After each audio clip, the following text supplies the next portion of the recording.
先最好啊？加人工最好嘅方法就係唔加人工。加咗人工係一個已出之物，我係咪一定要做得好呢？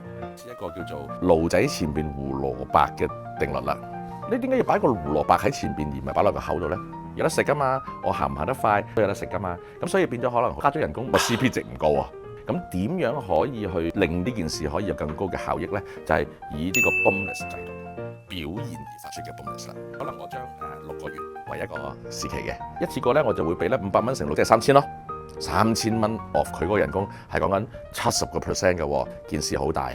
第二就係你俾佢嘅時候呢，你要同佢講喎，因為過去嗰6個月你嘅表現好啊，咁我發放呢個獎金俾你。但係呢個獎金會因應住你嘅表現嘅，未來6個月都做得好嘅，會繼續發俾你。但係如果未如理想呢，咁呢個我係有選擇權嘅喎。